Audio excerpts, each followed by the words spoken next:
মোদী সরকারের 12 বছর পূর্তি উপলক্ষে ধলাই বিজেপির প্রগতি যাত্রা। ধলাইয়ের পানি ভরায় প্রধানমন্ত্রী নরেন্দ্র মোদীর নেতৃত্বাধীন কেন্দ্রীয় সরকারের 12 বছর পূর্তি উপলক্ষে বিজেপির উদ্যোগে এক প্রগতি যাত্রা অনুষ্ঠিত হয়। ভারতমালা প্রকল্পের সড়কে আয়োজিত এই কর্মসূচিতে অংশ নেন শিলচরের সাংসদ পরিমল শুক্লবৈদ্য, ধলাইয়ের বিধানসভা অমিয়কান্তি দাস, বিজেপির কাছাড় জেলা সভাপতি রূপম সাহা সহ দলের নেতা কর্মীরা। পানি ভরা বাজার থেকে শুরু হওয়া যাত্রা ভারতমালা ফ্লাইওভারে গিয়ে শেষ হয়।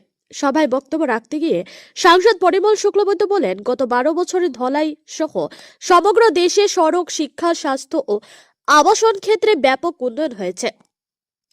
তিনি প্রধানমন্ত্রী নরেন্দ্র মোদীর নেতৃত্বে ভারতকে বিকশিত ভারত গড়ার লক্ষ্যের কথাও তুলে ধরেন। বিধায়ক অমিয়কান্তি দাস বলেন, অতীতে এলাকার সড়ক যোগাযোগের অবস্থা অত্যন্ত খারাপ ছিল, কিন্তু বর্তমানে উন্নত পরিকাঠামো গড়ে উঠেছে। তিনি কেন্দ্র ও রাজ্য সরকারের উন্নয়নমূলক কর্মকাণ্ডের প্রশংসা করেন। এদিন প্রথমে পানি ভরায় এক বিবাহ ভবনে বিভিন্ন বিভাগের আধিকারিকদের নিয়ে সভা অনুষ্ঠিত হয়। ধলাই সমজেলা সহকারী আয়ুক্ত দীক্ষা সরকারের সভাপতিত্বে অনুষ্ঠিত সভায় অন্যান্যদের মধ্যে উপস্থিত ছিলেন সাংসদ প্রতিনিধি শশাঙ্ক চন্দ্র পাল, জেলা পরিষদ সদস্য মিহিরকান্তি রায়, পম্পীনাথ চৌধুরী, কৃষ্ণজীবন দেবনাথ, ভূষণ পাল প্রমুখ। নরেন্দ্র মোদী জিন্দাবাদ, ডক্টর হেমন্ত বিশ্ব শর্মা জিন্দাবাদ, ডক্টর হেমন্ত বিশ্ব শর্মা জিন্দাবাদ, পরিমল শুক্লবৈদ্য জিন্দাবাদ, পরিমল শুক্লবৈদ্য জিন্দাবাদ, অমিয়কান্তি দাস জিন্দাবাদ। নমস্কার, আমরা এই বৃষ্টির দিনেও এখানে দাঁড়িয়ে আছি। ভারতমালা সড়কের উপরে পাশে দাঁড়িয়ে আছেন আমাদের শিলচরের মাননীয় সাংসদ শ্রী পরিমল শুক্লবৈদ্য মহোদয়, আছেন আমাদের দলের সর্বস্তরের সম্মানিত কার্যকর্তা বন্ধুরা। আমরা জানি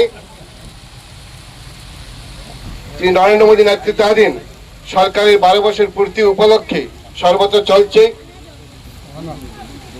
যে কার্যক্রম, তারই অঙ্গ হিসেবে আমরা আজকে প্রগতি যাত্রার মাধ্যমে, অর্থাৎ আমাদের এত অঞ্চলে কোথায় কোথায় ভালো কাজ হয়েছে, বড় কাজ হয়েছে, তো সেই কাজের নমুনা আমরা তুলে ধরতে চাই। আমরা দাঁড়িয়েছি ভারতমালা প্রকল্প পরিচালিত যে রাস্তা, সেই রাস্তার উপরে।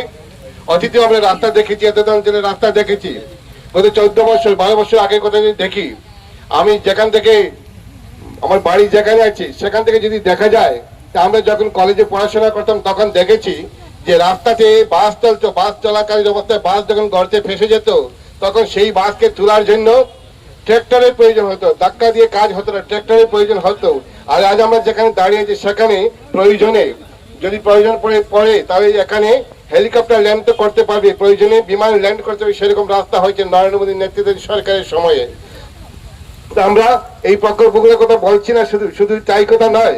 আমরা জানি যে ভারতবর্ষে গত 12 বছর আগে সমস্ত ভারতবর্ষে 74টি বিমানবন্দর ছিল, আর বর্তমানে সমগ্র ভারতবর্ষে 164টি বিমানবন্দর আছে।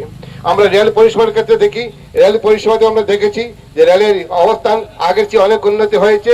1337টি জায়গায় অমৃত ভারত রেল স্টেশন স্থাপনা হয়েছে, অর্থাৎ রেল স্টেশনের প্রভূত উন্নতি হয়েছে। শিক্ষা ক্ষেত্রে আমরা দেখি, শিক্ষা ক্ষেত্রে প্রভূত উন্নতি হয়েছে। শুধুমাত্র ভারতবর্ষের সাথে নয়, আমাদের যিনি মুখ্যমন্ত্রী আছেন মাননীয় ডক্টর হেমন্ত বিশ্ব শর্মা মহোদয়, আমরা দেখেছি আমাদের এখানে দলাইতে দাঁড়িয়ে আছি। আমরা দলাইতেও একটা গত বছর 2024 আমরা দেখেছি একটা কলেজের শিলান্যাস করেছিলেন মাননীয় সাংসদ মহোদয়, এবং উনি তখন মন্ত্রী ছিলেন, এবং সেখানে যে শিলান্যাস হয়েছিল সেই যে কলেজের গড়টা ইতিমধ্যে হয়ে গেছে। হয়তো আগামী শিক্ষাবর্ষ থেকে সেখানে ক্লাস আরম্ভ হবে। এবং শুধু এই শিক্ষা ক্ষেত্রে আমরা দেখেছি বাগান অঞ্চলে, আসামের বাগান অঞ্চলে প্রায় জায়গাতে আমরা দেখেছি যে সেখানেও একটা মডেল হাই স্কুল খোলা হয়েছে, সর্বত্র খোলা হয়েছে মডেল হাই স্কুল। আমার স্বাস্থ্য ক্ষেত্রে প্রভূত উন্নতি হয়েছে আমরা দেখেছি। স্বাস্থ্য ক্ষেত্রে দেখা গিয়েছে মাননীয় মুখ্যমন্ত্রী বলেছেন যে আমাদের বরাক উপত্যকার আমরা দেখেছি শিলচরে মেডিকেল কলেজ আছে, এবং রামকৃষ্ণনগর শ্রীভূমি জেলাতেও মেডিকেল কলেজের কাজ চলছে, এবং আগামীতে হাইলাকান্দি জেলাতে হচ্ছে। এবং আমরা জানি যে প্রতিটি জেলাতেও সেরকম মেডিকেল কলেজ স্থাপন করা হবে। আমরা দেখেছি এইমস এর সংখ্যা কত ছিল, এখন তার দ্বিগুণের সংখ্যা বেশি হয়ে গেছে। গৌহাটিতে এইমস স্থাপিত হয়েছে। তো সর্বক্ষেত্রে একটা পরিবর্তন এসেছে, একটা আমূল পরিবর্তন এসেছে আমাদের সরকারের সময়ে। আমরা আজকে এখানে দাঁড়িয়ে এই প্রগতি যাত্রায় কিছু অংশ জনগণের সম্মুখে তুলে ধরতে চাই। আমার বক্তব্য দীর্ঘায়িত করবো না, শুধু একটা কথাই বলবো, এই প্রগতি যাত্রায় আমরা সামিল হয়েছি এবং আমরা যারা দাঁড়িয়ে আছি প্রত্যেকের কর্তব্য দায়িত্ব কর্তব্য আছে, নাগরিক কর্তব্য আছে, নাগরিক অধিকার শুধু নয় নাগরিক কর্তব্য পালনেরও প্রয়োজনীয়তা আছে। হয়েছে, আরো কাজ আগামী দিনে হবে। ঠিক তেমনি করে স্টেডিয়াম থেকে আরম্ভ করে বিভিন্ন জায়গায় যেগুলো জনসাধারণের নজরে পড়ে এ ধরনের কাজ, শৌচালয় থেকে আরম্ভ করে প্রধানমন্ত্রী আবাস যোজনা থেকে আরম্ভ করে হসপিটাল বিল্ডিং থেকে আরম্ভ করে আমরা যোগাযোগ ব্যবস্থায় লক্ষ্য করেছি এক প্রভূত উন্নতি সাধন হয়েছে।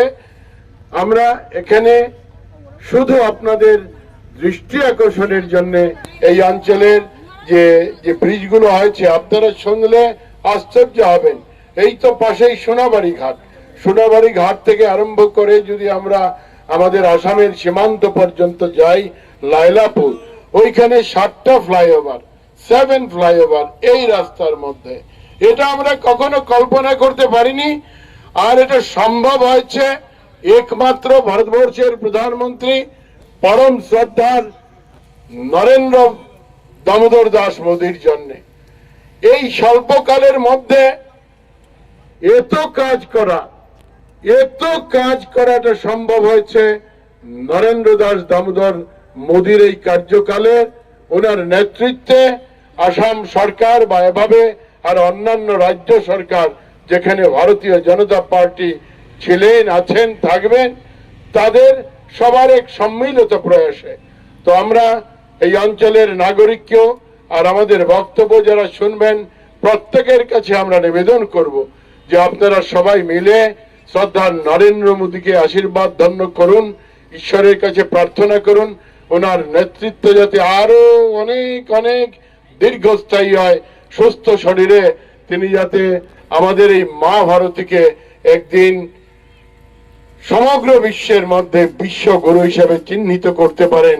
তিনি আমাদেরকে বলেছেন 47-এর মধ্যে ভারতবর্ষ বিকশিত হবে, আর আমরা আশা করছি নরেন্দ্র মোদীজির নেতৃত্বে হয়তোবা 47-এ যেতে হবে না, তার অনেক আগেই দেখবো আমরা যে ভারতবর্ষ প্রত্যেক পর্যায়ে বিশ্বগুরুর স্থানে পৌঁছে গিয়েছে।